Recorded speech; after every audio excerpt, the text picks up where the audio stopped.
Time is the one thing we can never get back.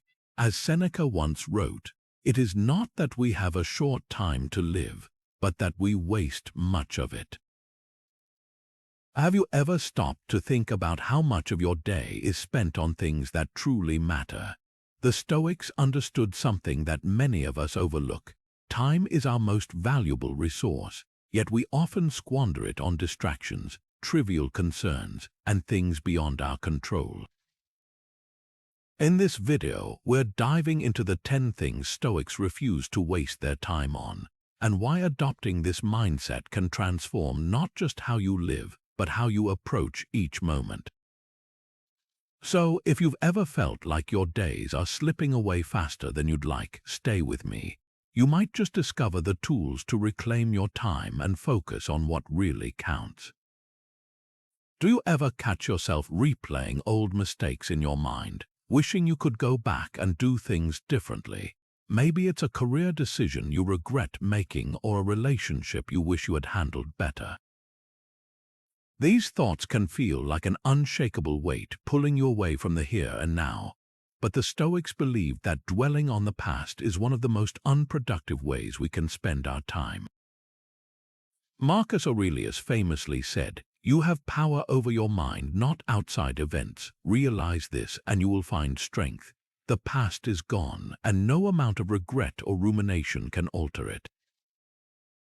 The only thing within our control is how we choose to perceive it." Imagine this: you're walking through your day, but instead of paying attention to the tasks in front of you, your mind keeps drifting back to a moment when you failed an important exam or missed a major opportunity.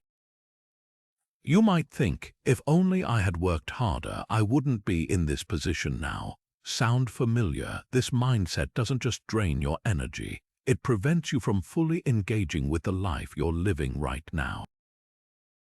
The Stoics remind us that the past, no matter how painful or disappointing, is simply a collection of events. What gives those events power over us is the meaning we attach to them. Here's a modern example to consider. Let's say you made a career choice a few years ago that didn't pan out the way you hoped.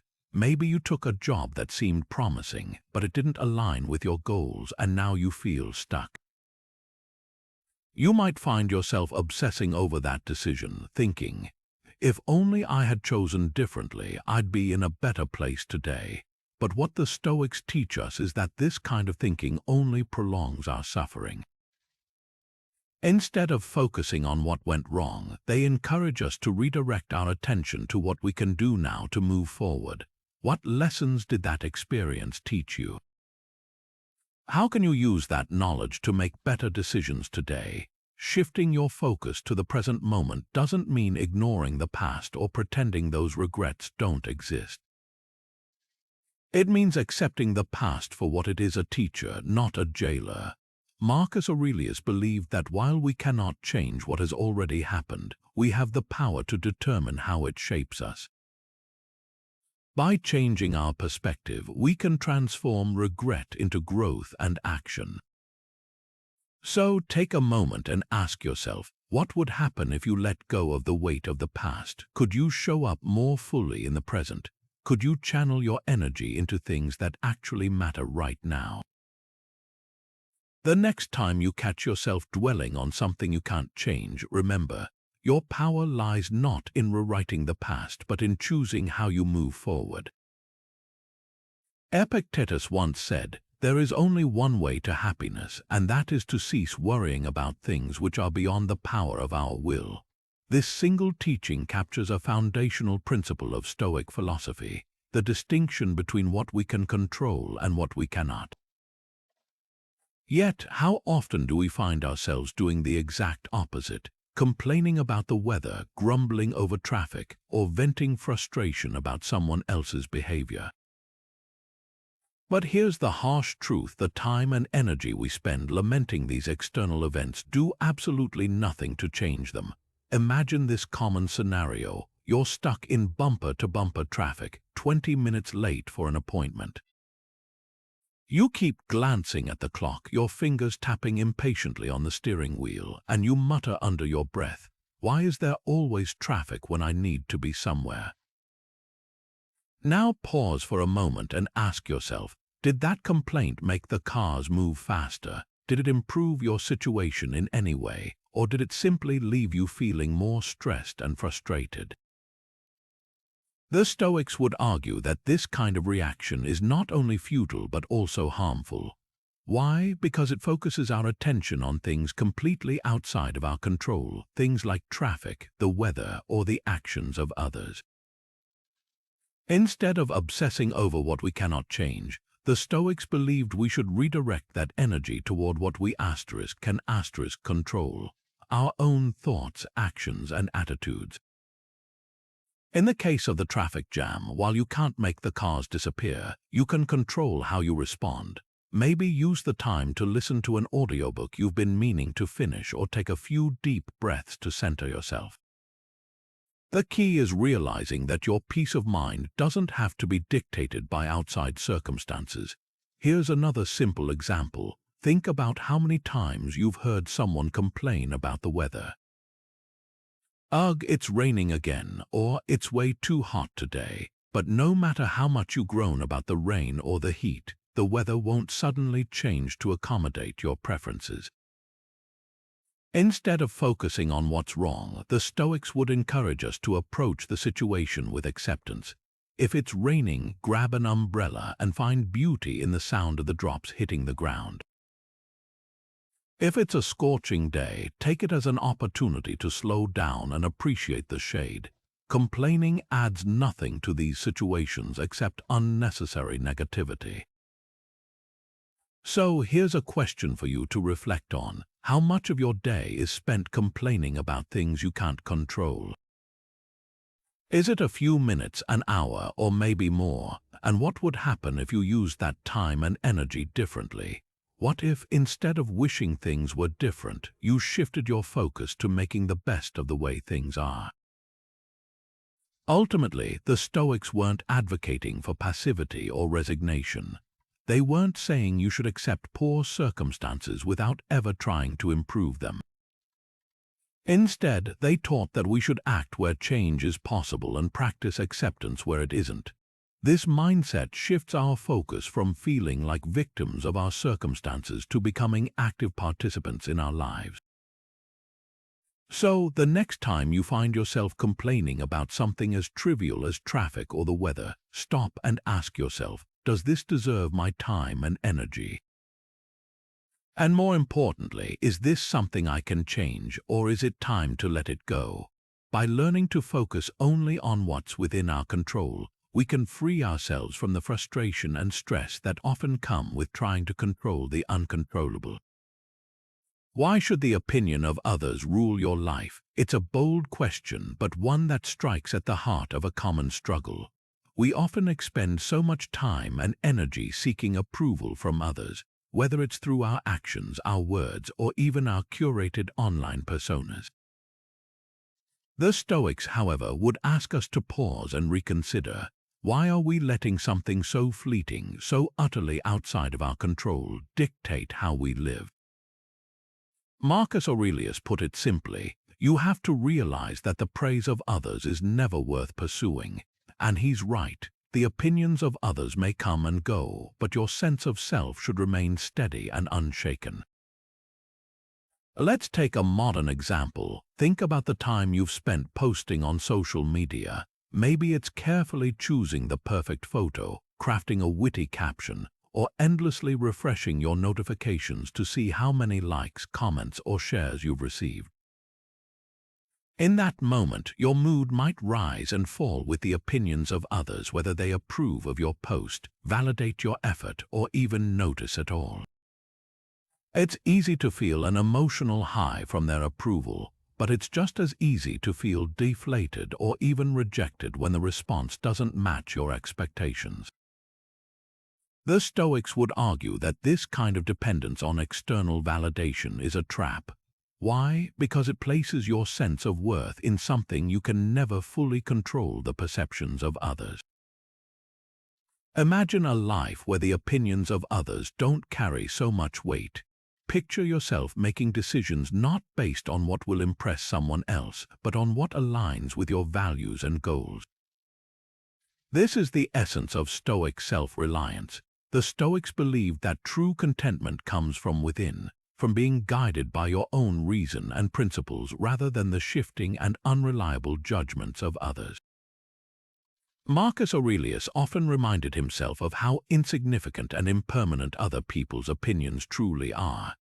He observed that most people are so consumed by their own worries, their own struggles, and their own fleeting concerns that their thoughts about you are rarely as deep or meaningful as you might imagine. In fact, what someone thinks of you today could change completely tomorrow. So why invest your energy into something so unstable and fleeting? But let's be honest, this isn't always easy. Approval seeking is deeply ingrained in us, often from childhood. We're conditioned to seek validation from parents, teachers, peers, and eventually colleagues or even strangers.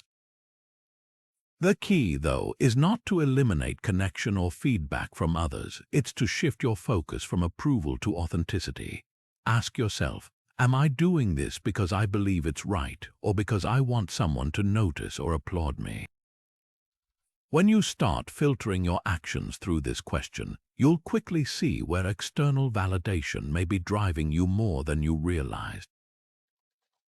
So here's something to reflect on. How much of your time is spent worrying about what others think of you? Is it in the decisions you make, the things you say, or even the goals you pursue? How often do you hesitate or hold back because you fear judgment? And what would your life look like if you allowed yourself to let go of that? If you focused instead on living in accordance with your values without being weighed down by the fleeting opinions of others? The beauty of the Stoic mindset is that it empowers you to take back control. It reminds you that your worth isn't defined by someone else's approval, but by how true you are to yourself. When you let go of the need for external validation, you free up your energy and time for what truly matters: your growth, your purpose, and the relationships that add genuine value to your life. So, what's stopping you from stepping off the treadmill of approval and embracing the freedom of self-reliance? Death is not to be feared, but to be understood. This simple yet profound idea lies at the core of the Stoic approach to mortality. To the Stoics, death wasn't some dark unknown to be avoided or feared. It was a natural and inevitable part of life, as ordinary as the rising and setting of the sun. Seneca once wrote, "It is not death that a man should fear, but he should fear never beginning to live." In other words, the fear of death often keeps us from fully embracing life, trapping us in a cycle of avoidance and anxiety rather than gratitude and action. Think about it. How much of modern life is shaped by the fear of mortality? We avoid conversations about aging, push aside thoughts about the future, and sometimes cling to routines that feel safe, all in an effort to delay or distract ourselves from the reality that time is finite. But the Stoics took a radically different approach. They believed that by coming to terms with death, we could not only live a life free from fear, but also learn to live more fully, more intentionally, and with a deeper appreciation for the present. Reframing our fear of death begins with seeing it not as an end, but as a reminder. The Stoics often practiced a mental exercise called memento mori, which means remember you must die. This isn't about being morbid or dwelling on the inevitable. It's about using the awareness of death as a tool to focus on what truly matters. Imagine how your perspective might shift if, instead of fearing the loss of time, you used it as motivation to cherish each moment. Every conversation, every experience, every ordinary day becomes an opportunity, an irreplaceable piece of a life that is happening now, not someday in the future. To put this into practice, consider how you might reframe the fear of loss into gratitude for what you've already been given. Perhaps you fear losing a loved one or dread the thought of your own life coming to an end. The Stoics would encourage you to see these fears as an invitation to embrace the present. Rather than worrying about how much time you have left with someone, focus on appreciating the time you have right now. Instead of being haunted by the thought of your own mortality, ask yourself, how can I make the most of the breath I'm taking in this very moment? Here's a question to reflect on. If you weren't afraid of death, how differently would you live? Would you spend less time procrastinating or holding grudges? Would you let go of petty worries and focus instead on meaningful connections and pursuits? By confronting the inevitability of death, the Stoics believed we could strip it of its power, transforming what might feel like a limitation into a call to embrace life more fully. Seneca put it beautifully when he said, "He who fears death will never do anything worthy of a living man." In other words, it's only when we stop running from the concept of mortality that we can begin to live with purpose and courage. So rather than seeing death as an enemy, try to see it as a reminder to live well, to live deeply, and to focus on what truly matters. Death is not something to be feared, it is something to understand so we can live without regret. Have you ever scrolled through social media and felt a twinge of envy? Maybe it was seeing someone's vacation photos from an exotic destination, a picture-perfect family moment, or a post about a career milestone that left you wondering why your own life doesn't measure up. In a world where people often display the best versions of themselves online, it's easy to fall into the trap of comparison. But here's the thing, this constant comparison doesn't lead to happiness or fulfillment. It leads to dissatisfaction, frustration, and even a sense of inadequacy. The Stoics understood this all too well, and they had a powerful antidote: focus inward and let go of comparing yourself to others. Epictetus once said, "It is not what you possess, but how you value it that determines whether you feel envy." This is a profound observation because it points to the real root of envy. It's not about what others have, but about what we choose to prioritize and value. When we envy someone else's success or lifestyle, we're essentially saying that those external things define a person's worth. But the Stoics teach us that true worth is found within, in our character, choices, and actions, not in the external markers of status or wealth. Let's break this down with a relatable example. Imagine two people. One has a high-paying corporate job with a luxurious lifestyle, while the other has a modest career but pursues their passion for art in their free time. The corporate employee might appear to have it all on the surface, but they could feel deeply unfulfilled if their work doesn't align with their values. Meanwhile, the artist might live simply but find genuine happiness in self-expression and creativity. If the artist were to compare themselves to the corporate employee solely in terms of salary or material possessions, they might feel envious. But if they focused instead on their own growth and what truly matters to them, they'd recognize that their life is already rich in meaning. The question then becomes, what do you value? Many of us envy others not because we actually want what they have, but because we've been conditioned to believe those things, money, prestige, or an idealized lifestyle, are what we should want. The Stoics challenge us to rethink this entirely. Instead of looking outward and measuring ourselves against others, they encourage us to look inward and ask, am I living in accordance with my values? Am I growing as a person? Am I focusing on the things I can control?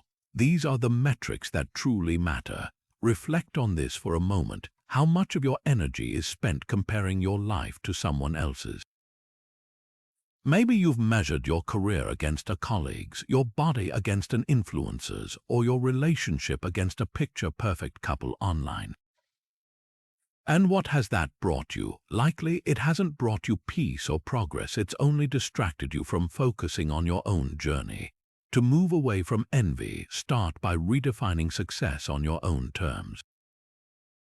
Consider what brings you fulfillment, not what society or others tell you should make you happy. Practice gratitude for what you already have and the progress you've made, however small it may seem. And the next time you catch yourself comparing, pause and ask, Is this comparison helping me grow, or is it pulling me further from the life I want to lead?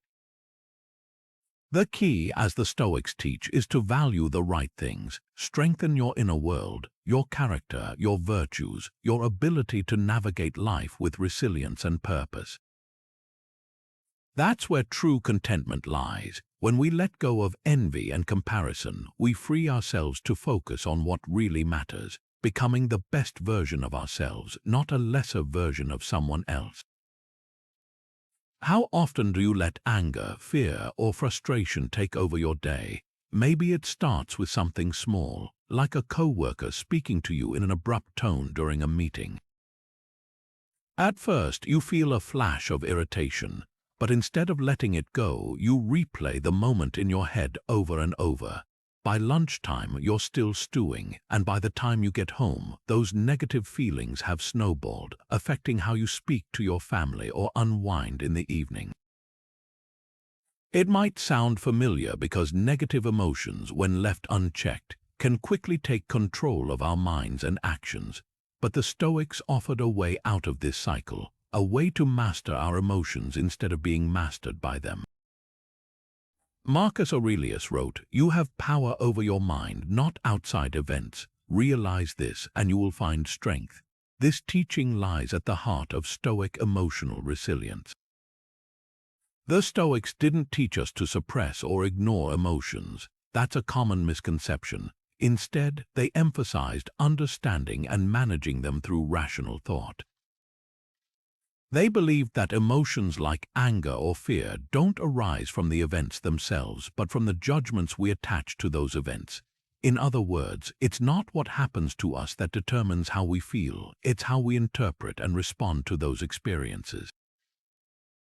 Let's go back to that example of your coworker. When they spoke to you abruptly in the meeting, perhaps your initial reaction was to assume it was directed at you personally. Maybe you thought, "They don't respect me," or "They're trying to make me look bad." But what if you paused and challenged those thoughts instead of letting them fester? What if their tone wasn't about you at all? Maybe they were stressed about a deadline or distracted by a personal issue. By questioning your assumptions and reframing the situation, you can stop the anger from spiraling out of control. This is the rational thought process. The Stoics encouraged a deliberate pause to evaluate the reality of a situation before letting emotions take the reins.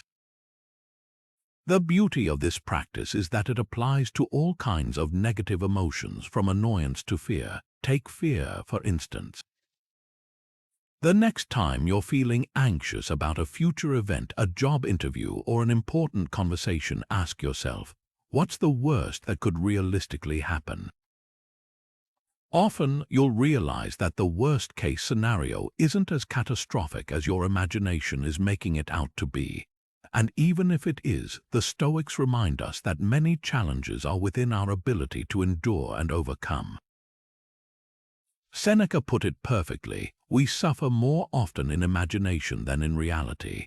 By grounding yourself in rational thought, you can calm those fears and approach the situation with clarity and confidence. This doesn't mean you won't ever feel anger or fear again. Of course you will. The Stoics didn't aim to eliminate emotions, but to teach us not to be ruled by them. They believed that our emotions should serve us as signals or tools, not as dictators of our actions. By practicing awareness and rationality, we can redirect our emotions toward constructive outcomes. For example, if you're feeling anger, channel that energy into solving the problem at hand, rather than lashing out or dwelling on the insult.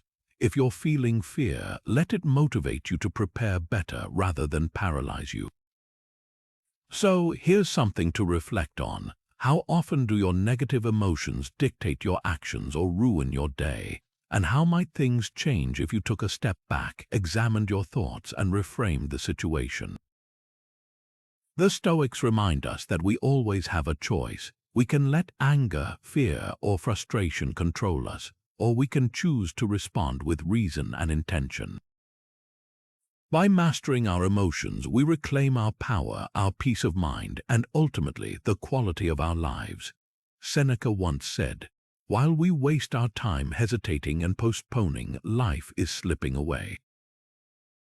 It's a sobering thought, isn't it? How often do we catch ourselves saying, "I'll start tomorrow," or "I'll do it when I feel ready," as if tomorrow is guaranteed or readiness will magically arrive. The truth is, procrastination is one of the most subtle ways we waste our lives.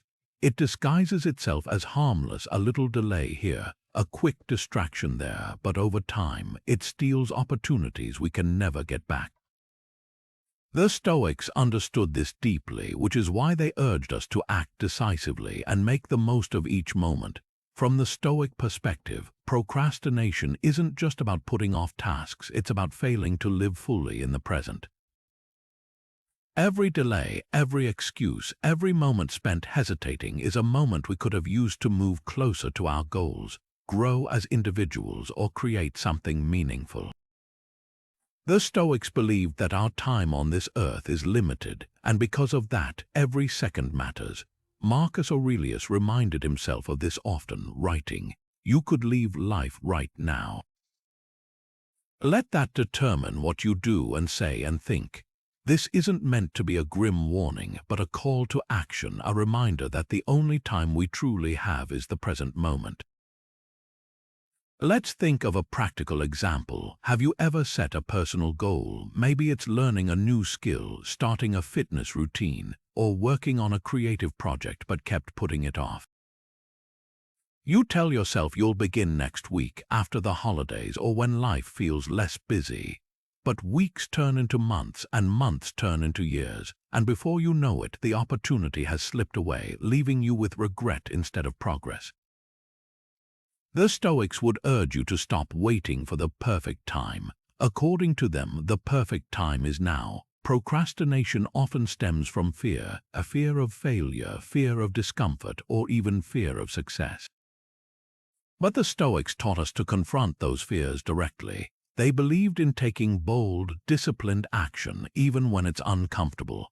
Epictetus put it clearly, "First say to yourself what you would be, and then do what you have to do." It's a simple formula. Decide what matters to you and then act. Not tomorrow, not next month, today. Because every delay is a missed opportunity to grow into the person you want to become. Here's something to consider. What have you been putting off unnecessarily? Is it a big life change, like pursuing a dream career or building stronger relationships? Or is it something smaller yet meaningful, like making time to exercise or read more? Whatever it is, ask yourself this: what's stopping you from starting right now? Waiting for the right moment is often just an excuse. The Stoics would remind us that circumstances are rarely perfect, and readiness often comes not before action but through it. Procrastination isn't just about wasting time, it's about wasting potential. If there's one thing the Stoics teach us about life, it's this: use the time you have wisely, because it can never be replaced. Take that first step, however small it may seem, and keep moving forward. As Seneca said, it is not that we have a short time to live, but that we waste much of it. So, what's one thing you can start doing today, this very moment, that you've been putting off? The answer might just be the key to taking control of your time and unlocking your fullest potential. How much is enough? It's a question that feels easy to brush aside in a world that constantly tells us we need more. More money, more possessions, more status symbols. There's always a new phone to buy, a bigger house to aim for, or the latest gadget promising to make life better. But here's where the Stoics challenge us: is the endless chase for material possessions truly adding value to your life? Or is it pulling you further from the things that actually matter? Epictetus once said, "Wealth consists not in having great possessions, but in having few wants." This simple insight cuts straight to the heart of the Stoic rejection of materialism. The Stoics believed that chasing after material possessions often leaves us trapped in a cycle of dissatisfaction. You get something you thought would make you happy, but that satisfaction fades quickly. then you're off to pursue the next thing, convinced it will bring the contentment you're missing. But does it ever? The Stoics remind us that true wealth isn't about accumulating things. It's about cultivating inner peace, gratitude, and self-sufficiency. Think about a modern example, the relentless pursuit of the latest smartphone. Every year, a new model is released with incremental upgrades, slightly better cameras, faster processors, a sleeker design. If you already have a functioning phone, do you really need the latest one? Probably not. But the marketing convinces you otherwise, promising that this new version will somehow improve your life. So you spend the money only to find that within a few months the novelty has worn off and you're back to feeling the same as you did before. This isn't just about phones, it could be luxury cars, designer clothes, or a bigger house. The specifics change, but the pattern remains the same, chasing things in the hopes they'll fill an inner void. The Stoics would argue that this endless pursuit is a distraction, a way of avoiding the deeper work of cultivating inner contentment. Seneca warned against the trap of materialism when he said, "It is not the man who has too little, but the man who craves more that is poor." In other words, wealth isn't about how much you have, it's about how satisfied you are with what you already have. When you're constantly looking outside yourself for happiness, you'll always feel a sense of lack. But when you learn to value what you already possess, your health, your relationships, your time, your inner growth, you discover a richness that no amount of money can buy. Take a moment to reflect how much of your energy is spent striving for things, not necessities but extras, the shiny objects that promise to make life better. And now ask yourself, has the pursuit of those things brought you lasting happiness, or has it left you wanting more? The Stoics encourage us to flip this equation. Instead of placing value on things, place value on virtues, on wisdom, kindness, resilience, and self-control, because unlike possessions, these are things no one can take from you. They grow with you, strengthen you, and bring true satisfaction. This doesn't mean you should give up all material things and live a life of complete austerity. The Stoics weren't against enjoying life's comforts, but they believed those comforts should never own you or define your sense of worth. The next time you're tempted by the latest trend or status symbol, pause and ask yourself, will this truly make me happier, or am I just trying to fill a void that no material thing can ever satisfy? True wealth isn't found in a store or a bank account. It's found in cultivating inner peace, gratitude, and a life aligned with your values. As Epictetus taught, he who is rich is content with what is sufficient. So, is the endless pursuit of more really worth your time? Or could you be focusing on building a wealth that lasts, a wealth that comes from within? Grudges harm you more than the other person. Think about it. How often do we replay an argument in our minds, hold on to resentment for a perceived slight, or let bitterness linger for weeks, months, or even years? But while we're stuck in this cycle of negative emotion, the person we're angry at might not even realize the impact they've had, or, worse, might not care. The Stoics believed that holding on to grudges is one of the most harmful ways we can drain our energy and waste the precious time we have. Marcus Aurelius, in his Meditations reminded himself, the best revenge is not to be like your enemy. What he meant by this is simple. When you allow resentment to take root, you're giving your power away. You're letting someone else's actions dictate your emotions and mental state. Forgiveness, in the Stoic sense, isn't about excusing bad behavior. It's about freeing yourself from the burden of carrying that negative energy. When you hold onto a grudge, you're the one who suffers the most. It's like drinking poison and hoping the other person will feel the effects. Imagine this scenario. You have a close friend, but a misunderstanding escalates into a heated argument. Harsh words are exchanged, and even though weeks pass, you can't stop thinking about how they wronged you. You replay the conversation in your mind, each time feeling the same anger and frustration as if it just happened. Meanwhile, your friend might have moved on, or perhaps they're also waiting for you to reach out and make amends. In either case, your grudge is keeping you stuck, emotionally trapped in a moment that's already in the past. You're not punishing them, you're punishing yourself. The Stoics encourage us to focus on what we can control, and here's the truth. You can't control the actions of others, but you can control how you respond. By letting go of resentment, you're not condoning what happened. You're simply choosing not to let it dominate your thoughts and steal your peace of mind. Instead, redirect that energy toward things that actually matter: your growth, your goals, and your relationships with those who uplift and support you. So how do we release a grudge? One practical way is to reframe the situation. Marcus Aurelius often reminded himself that people act according to their own perspectives and limitations. He wrote, "Whenever someone has done wrong by you, immediately consider what notion of good or evil they had in doing it."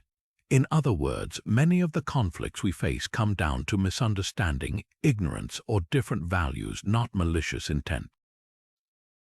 By recognizing this, we can approach the situation with more understanding and less bitterness. Now, ask yourself, are there any grudges you're holding onto right now? Maybe it's a family member who said something hurtful, a co-worker who undervalued your contribution, or a friend who let you down. How does holding onto that resentment make you feel? Does it add to your life, or does it weigh you down? What would happen if you chose to let it go, not for them but for your own peace? The Stoics teach us that life is too short and too unpredictable to waste on carrying grudges. Forgiveness isn't weakness, it's strength. It's taking back control of your time, your energy, and your emotions. By letting go of resentment, we create space for more meaningful pursuits and for relationships that bring joy and connection. So, as Marcus Aurelius would encourage, focus on your own path and leave the unnecessary weight behind. What's holding you back from doing exactly that? Not everything is yours to control. It's a simple and liberating truth, but how often do we forget it? How often do we exhaust ourselves trying to bend the world to our will, only to end up frustrated, disappointed, or stressed? The Stoics believed that one of the greatest sources of human suffering is our attempt to control things that are, by nature, beyond our influence. Epictetus summed this up with his famous dichotomy of control. Some things are up to us and some things are not. Recognizing this distinction is key to freeing ourselves from unnecessary anxiety and focusing our energy where it truly matters. Let's break this down. According to Epictetus, the things that are within our control are limited to our own thoughts, actions, and reactions, essentially, our inner world. On the other hand, everything else, external events, the opinions of others, the outcomes of our efforts, falls outside of our control. When we focus on mastering what's within, we free ourselves from being held hostage by the unpredictable and uncontrollable nature of the external world. Picture this: you're working on a big project at work, and you're pouring all of your time and energy into making it perfect. You meticulously plan every detail, staying late at the office and sacrificing your personal time. But when the day comes to present it, your boss gives lukewarm feedback and tells you to make changes, or maybe the project doesn't perform as well as you hoped. You feel crushed. In this moment, it's easy to spiral into frustration or self-doubt, fixating on what went wrong and wondering why your efforts didn't guarantee success. But here's where the Stoics would step in. They would remind you that while the effort you put into the project was within your control, the outcome wasn't. Your boss's reaction, the market's response, the decisions of others, these are all external events. And no matter how hard you work, you can't dictate how others will think or act. What you can control is how you respond. Instead of seeing the feedback or results as a failure, you could choose to see them as an opportunity to learn, grow, and refine your skills. By letting go of the need to control the outcome, you can focus on doing your best work without tying your sense of worth to results that are beyond your influence. The same principle applies to relationships. How often do we try to control how others feel about us? Maybe you've gone out of your way to win someone's approval or adjust your behavior to make someone like you, only to realize that their opinion remains unchanged. The Stoics remind us that this is wasted effort. Other people's feelings and judgments are theirs to own, not yours to control. What you can do is lead with integrity, respect, and kindness, knowing you've done your part. The rest is out of your hands. This mindset isn't about giving up or being passive. It's about learning where to direct your energy. When you let go of trying to control the uncontrollable, you stop wasting time on things that don't serve you. This, in turn, creates the mental space and clarity to focus on what actually does: your values, your decisions, and the way you show up in the world. So take a moment to reflect. Where in your life are you holding on too tightly? Is it in your career, your relationships, or even your personal goals? What would happen if you let go of the need to control the outcome and instead focused your time and energy on being the best version of yourself? As the Stoics teach us, peace of mind comes not from controlling the chaos around us, but from mastering the calm within. Let that be your focus and watch how much lighter life feels when you finally let go. How much time do we waste talking about things that don't matter? Whether it's indulging in gossip about a coworker, speculating on a celebrity scandal, or making small talk about someone else's decisions, we often find ourselves caught up in conversations that add little, or worse, detract from our lives. The Stoics were deeply critical of idle talk and gossip, seeing it as not only a waste of time but also as a distraction from more meaningful pursuits. Seneca put it bluntly: the mind is never exercised by idle talk, it is made for better things. His words challenge us to reflect on how we use our voices and what we allow to occupy our minds in the process. Let's consider a modern example: office gossip. Imagine you're in the break room and a group of colleagues starts chatting about a coworker who's recently been promoted. The conversation quickly shifts from congratulating them to speculating about how they got the promotion, whether they deserved it, who they might have impressed, or even personal details about their life outside of work. It's tempting to join in, isn't it? To contribute your 2 cents, feel included, or let out any frustration you might be harboring. But what does gossiping really achieve? It breeds negativity, undermines trust, and shifts your focus away from your own growth and goals, all while accomplishing absolutely nothing productive. The Stoics believed that our words hold power, and with that power comes responsibility. They encouraged us to ask ourselves, is what I'm about to say true? Is it necessary? Is it kind? If the answer to any of these questions is no, then perhaps it's better left unsaid. Speaking without purpose, whether it's indulging in gossip or filling silence with trivial chatter, does nothing to strengthen our character or improve our relationships. Instead, it often leaves us feeling more empty, disconnected, or even regretful after the fact. But this doesn't mean the Stoics advocated for silence or isolation. Quite the contrary, they valued meaningful communication, conversations that enhance understanding, build deeper connections, or contribute positively to the world around us. For example, imagine replacing idle office gossip with a constructive conversation about career growth. Instead of speculating about your colleague's promotion, why not ask them directly what strategies or approaches they use to succeed? This shifts the focus from judgment to learning, offering a productive exchange that benefits everyone involved. Another important insight from the Stoics is that idle talk often reflects a deeper issue: our discomfort with silence. Many of us feel the need to fill every pause or quiet moment with words, fearing that silence might seem awkward or unproductive. But silence, as the Stoics remind us, can be incredibly valuable. It creates the space for reflection, clarity, and mindfulness. Marcus Aurelius often praised the practice of careful, deliberate speech, encouraging us to think before we speak and to choose words that align with our values and intentions. So, here's something to think about. How often do you find yourself engaging in conversations that serve no real purpose? Are you speaking out of